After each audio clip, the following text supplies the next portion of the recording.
Olá, queridos irmãos, a paz do Senhor Jesus. Que bom que nós estamos aqui para mais uma pré-aula da nossa Escola Bíblica Dominical. Que bom que Cristo, nosso Senhor e Salvador, Ele tem nos concedido mais esta oportunidade. Eu sou o professor Márcio. Se você não é inscrito no canal, se inscreva. Um quadradinho vermelho que tem aqui embaixo, tá? Deixe seus comentários, curta também, compartilhe, ajude-nos a alcançar mais vidas através do ensino da palavra do Senhor. Nesta oportunidade nós publicaremos aqui a lição número 13 da classe de juvenis. Mas antes de comentar aqui a nossa lição, eu quero aqui desejar a todos os inscritos do canal um Feliz Natal e um próspero Ano Novo. Que o ano de 2021 seja um ano de bênçãos, muitas bênçãos espirituais para a nossa casa, para a nossa família, para o aprendizado da palavra do Senhor. Já de coração eu quero desejar a todos aqueles que nos acompanharam neste ano de 2020, que o Senhor venha abençoar grandemente a sua casa, e eu tenho certeza que no ano que vem, coisas melhores virão da parte do nosso Deus. Na nossa lição, nós temos como tema hoje, a lição número 13 tem como tema: Aviva, ó Senhor, a tua obra. Leitura oficial, Isaías capítulo 60, versículo 1, que vai dizer: Levanta-te, resplandece, porque já vem a tua luz, e a glória do Senhor vai nascendo sobre ti. Levanta-te, resplandeça, que este ano de 2021 você possa crescer ainda mais, que nós possamos crescer ainda mais na graça e no conhecimento do nosso Senhor, a qual diz o nosso amigo, irmão Pedro, na primeira carta, em 3,18. Cresçamos em conhecer o Senhor ainda mais, para que a glória do Senhor possa ser resplandecida na nossa vida, através do testemunho, através da pregação, através da nossa conduta e da capacitação do Espírito Santo sobre a nossa vida. E nós desejamos já, a partir deste momento, a partir deste tema, iremos entender que é necessário a Igreja do Senhor passar novamente por um avivamento espiritual, por um avivamento, um despertamento, para que aquelas pessoas que estão distantes possam se achegar novamente ao Senhor. Os objetivos dessa lição vai dizer o seguinte: apresentar a oração de Abacuque, conscientizar sobre o tempo de clamar a Deus e, por fim, reconhecer que precisamos de um avivamento, o reconhecimento que precisamos de um avivamento nos dias atuais. Leitura bíblica em classe, Abacuque capítulo 3, do versículo 1 a 2, e também do versículo 16 e até o versículo 19. Eu aconselho aos queridos irmãos a fazer essa leitura em classe com os alunos, porque é de grande importância. Eu quero ler aqui, já de antemão, o versículo 2 dessa leitura bíblica em classe, para nós entrarmos, antes de nós entrarmos aqui nos tópicos, nos pontos da nossa lição. 2 vai dizer o seguinte, verso 2. Ouvi, Senhor, a tua palavra e temi. Profeta Abacuque falando com Deus. Ouvi, Senhor, a tua palavra e temi. Aviva, ó Senhor, a tua obra no meio dos anos. No meio dos anos, a notifica. Na ira, lembra-te da tua misericórdia. No final, ele fala que o Senhor, ele é misericordioso. E o Senhor também se ira, o que diz aqui a leitura bíblica em classe, o texto sagrado vai dizer que o Senhor se ira. Mas as misericórdias do Senhor, a qual nós lemos na palavra de Deus também, ela é a causa de nós não sermos consumidos. E elas se renovam a cada manhã. Na ira do nosso Deus, a misericórdia do Senhor tem se renovado sobre aqueles que temem a Deus. Porque o profeta Abacuque, ele vai dizer o seguinte: ouvi, Senhor, a tua palavra e temi. Mediante o temor do Senhor, o Senhor derrama a sua misericórdia sobre as nossas vidas. Eu quero enfatizar este texto bíblico, porque muitos levam somente a misericórdia do nosso Deus, exalta a misericórdia do nosso Deus.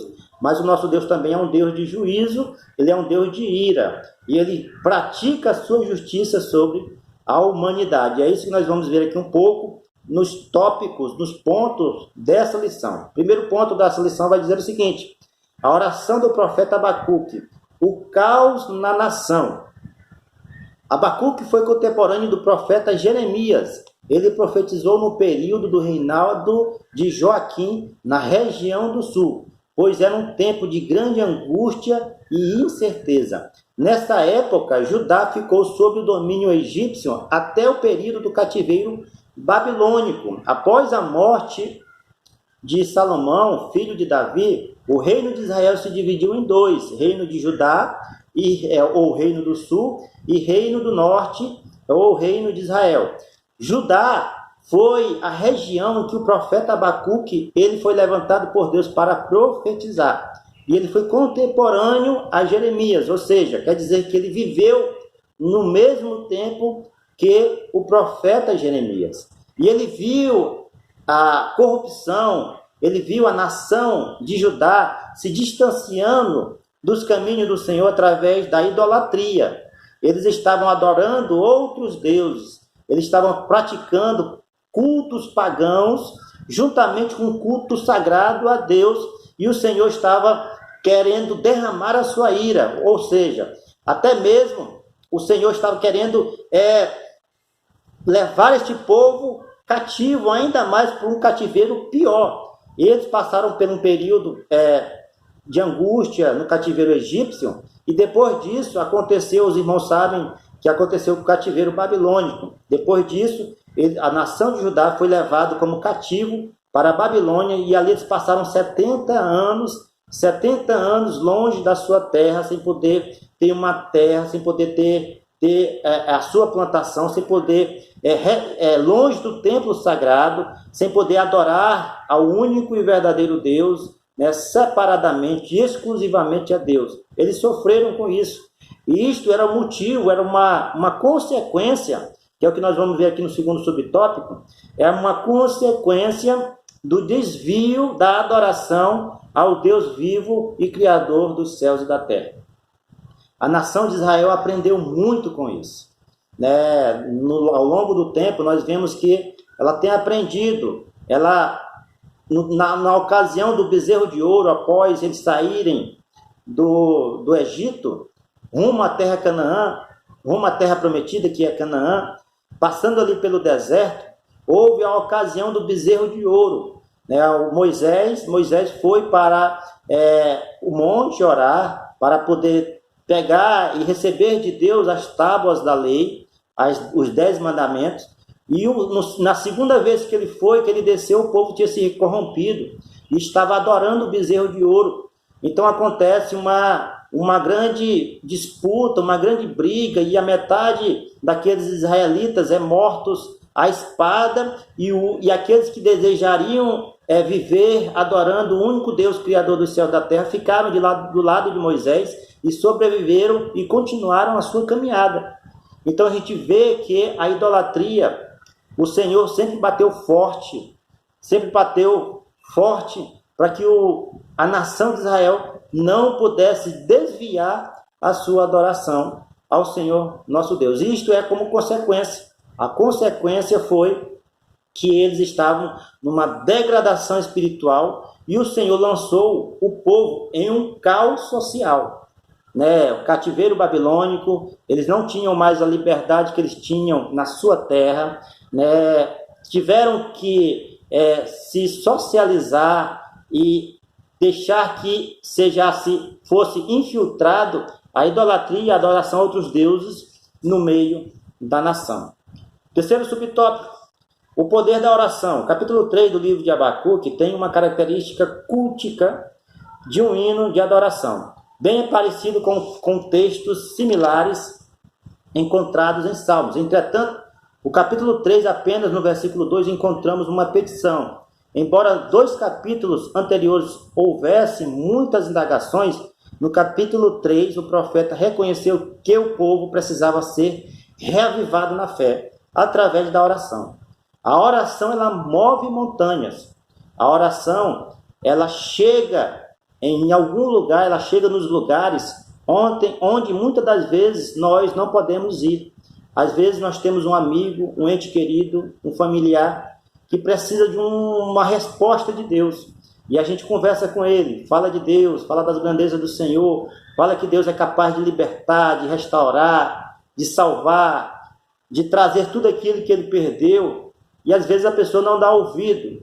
E a oração, a nossa intercessão, pedindo que Deus entre com providência, Né? E quando Deus entra com providência, quando Deus estende a mão, Deus faz o milagre. Deus faz o milagre. Por quê? Por causa da oração dos santos de Deus, dos homens de Deus, das mulheres de Deus, em favor de um ente querido. E a oração chega aos ouvidos do Senhor como um incenso suave, e o Senhor responde à oração. O que aconteceu com Ezequias é uma prova disso. Ezequias estava determinado para morrer. Ezequias não tinha mais chance para ele. Ele, deitado na cama, com aquela enfermidade, vira o rosto para a parede, ora a Deus, e Deus dá para ele mais 15 anos de vida. Mais 15 anos de vida por causa da sua oração, da sua petição, do seu clamor a Deus. Do seu clamor a Deus. O segundo ponto vai dizer o seguinte: é tempo de clamar a Deus, a oração e avivamento. O testemunho das Escrituras e da história da igreja mostra que a oração está intimamente relacionada aos avivamentos. Todo avivamento, meus queridos irmãos, todo despertamento, ele é posterior a um período de oração, a um período de intercessão, a um período, um propósito, um momento em que as pessoas estão orando a Deus pedindo alguma coisa. A oração deve interceder todo avivamento e todo despertamento. É isso que aconteceu, por exemplo, no dia de Pentecoste, né, quando os discípulos estavam reunidos, todos no mesmo lugar, e eles receberam o revestimento do Espírito Santo. Eles estavam orando. O Senhor Jesus foi levado aos céus, foi ascendido aos céus, e eles passaram 10 dias em Jerusalém, no cenáculo. A palavra de Deus vai nos dizer em Atos capítulo 2, que eles estavam todos reunidos no mesmo lugar, em contínua oração, até receber o batismo com o Espírito Santo, o revestimento de poder, e todos eles começaram a profetizar, a pregar com mais ousadia e salvar mais vidas. Por quê? Por causa da oração, que é importante para o avivamento e o despertamento da igreja. Subtópico 2, a oração que procedeu ao Pentecoste. Em junho de 1964, o pastor Otto Nelson escreveu um artigo para o jornal Mensageiro da Paz, intitulado como conseguir um avivamento. Nesse artigo, o pastor Nelson defende a necessidade da oração para o avivamento. Segundo ele, a oração representa a oportunidade de nos esvaziar de nós mesmos para sermos cheios de Deus. Este é o propósito da oração. Nos esvaziarmos. Quando nós nos ajoelhamos no nosso quarto, quando nós falamos com o Senhor em secreto, quando nós entregamos as nossas súplicas ao Senhor, nós estamos declarando para Ele que nós somos dependentes dEle e que nós não conseguimos fazer nada sem o seu poder e sem a sua força, sem a sua ajuda. E o pastor Otton, ele escreve aqui em 1974 este artigo intitulado Como Conseguir o Avivamento, e reconhecendo aqui que a oração ela é imprescindível. A oração ela é essencial para todo e qualquer avivamento, para buscar um avivamento do Senhor. Quantos de nós estamos orando? Né? Quantos minutos nós passamos falando com o Senhor? Eu quero aqui deixar uma meditação para os alunos, professores, né? Estão buscando um avivamento da parte de Deus? E se estão buscando um avivamento, uma transformação de vida, tanto coletivo na igreja, quanto pessoal na vida de cada um, como é que está sendo buscado esse avivamento? Como é que está buscando essa transformação? Está tendo oração. Oração deve ser a base, a primícia, a coluna que nós devemos nos abster de abraçar esta causa, através da oração. Através da oração. Subtópico 3, melhor dizendo, vai dizer, a oração para a evangelização. Em 1949, em Los Angeles, o evangelista Billy Graham pregou um sermão destacando o papel da oração para a evangelização, onde afirmou: sabeis o que muitos de nós estão fazendo. Há muito tempo perdemos o ferro do machado, mas continuamos a lenhar com o cabo. Quer dizer que, o que ele está querendo dizer aqui? Que a parte principal é o ferro do machado. O ferro do machado ele tem poder de cortar a madeira. O ferro do machado ele tem poder de derrubar uma árvore. Agora, se nós estivermos batendo na árvore sem o ferro, somente com a madeira, vai dificultar a nossa atividade, o nosso serviço, e nós estaremos tendo problemas nessa situação.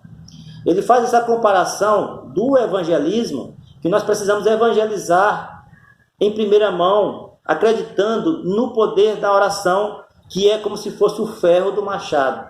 É como se a oração pudesse impulsionar o evangelismo através do revestimento de poder e da graça de Deus sobre as nossas vidas, para poder falar aos corações e esta palavra chegar no interior e adentrar no interior do homem e poder causar então transformação de vida. A evangelização é preciso sim, para que nós possamos entender. Segundo parágrafo ainda desse terceiro subtópico, vai continuar falando o seguinte: estamos tentando derrubar as árvores, tentando ganhar almas, tentando viver uma vida cristã, tentando produzir os frutos do Espírito com um velho cabo do machado, cuja cabeça há muito tempo que se foi, estourando para que ele torne a unir-se novamente ao cabo. Que o ferro venha novamente ao cabo do machado e nós possamos então combater as hostes do inimigo, né, salvar vidas através do Evangelho, do poder do Evangelho, com esta ferramenta preciosa que é a oração do nosso Senhor. Subtópico 3, ponto número 3. Precisamos de um avivamento espiritual, uma triste realidade. Hoje em dia, muitas das igrejas alguns irmãos não sentem mais a presença de Deus, né? Homens de Deus pregam o Evangelho, cantores cantam com unção, e nós vemos alguns dos irmãos sentindo a presença de Deus. Por quê? Por causa de uma grande realidade que está nos nossos meios. Jesus Cristo falou que no futuro o amor de muitos esfriaria. O amor de muitos esfriaria. E por que não dizer também dentro da igreja, muitos não sentem mais a voz do Espírito Santo. E o avivamento vai causar esse despertamento, esse acordar novamente, para que as pessoas possam sentir, ouvir e sentir o Espírito Santo, e então serem moldados e continuarem avançando a conhecer o Senhor através do Espírito Santo. Subtópico 2, necessidade de um avivamento. Nós precisamos urgentemente. Ao relacionar os efeitos provocados por um avivamento e o cenário que enfrentamos, concluímos que precisamos urgentemente de um verdadeiro avivamento, o mover do Espírito Santo sobre a vida da igreja. Poderosamente precisamos, então, eu só vejo aqui uma saída, meus queridos irmãos, é nós voltarmos ao templo antigo, iniciarmos os nossos cultos com oração, terminarmos com oração, iniciarmos um período de propósito, consagração ao Senhor, para que o Senhor possa agir com providência nos dias atuais. Terceiro subtópico, aviva a tua obra, ó Senhor, a oração que Abacuque fez, para que a nação de Israel pudesse voltar novamente ao Senhor. Em 1735, a cidade de Norton, na Inglaterra, foi sucedida por um avivamento espiritual. E como outros despertamentos, ao longo da história, os resultados puderam ser sentidos dentro e fora da igreja. Segundo os relatos, a cidade, ora tomada, foi transformada, ficando cheia de amor e alegria como resultado da presença de Deus. Irmãos, o amor move pessoas a ajudar o próximo. E o amor de Deus, o amor ágape, ainda é muito maior, é um sentimento muito mais forte, que ajuda nós a tudo suportar. É o que diz em 1 Coríntios, capítulo 13, do versículo 3 ao 4, que diz que o amor tudo espera, tudo suporta, tudo crê. Ele é capaz de suportar todas as coisas, todas as adversidades e tudo. E este amor vai mover as pessoas a amar o próximo, como nós nos amamos, como amamos a si mesmo. É o segundo mandamento, o grande mandamento que Jesus falou. E nós precisamos amar os nossos irmãos, se preocupar, se sensibilizar com os irmãos, se preocupar, se sensibilizar com a sociedade, com aqueles que sofrem, com aqueles que estão angustiados de alma, para que a sua alma possa ouvir a voz do Espírito Santo, para que a sua alma possa ser liberta e ser salva através do poder que há no Evangelho do nosso Senhor Jesus Cristo. Então a oração deste dia, a nossa lição deste dia e a petição que eu confirmo e falo aqui para os queridos professores é que nós possamos continuar a interceder, orando por toda a nação, pelo Brasil, pela nossa cidade, pelos políticos, pela nação, pelo mundo, para que o Senhor possa continuar entrando com providência e transformando vidas através de um verdadeiro avivamento. Tá bom, meus queridos irmãos? Eu fico por aqui hoje. Última lição. Graças a Deus nós chegamos até aqui. No próximo trimestre nós estaremos novamente continuando a publicar as novas lições também de juvenis. Tá? E eu espero que você tenha gostado. Mais uma vez, Feliz Natal.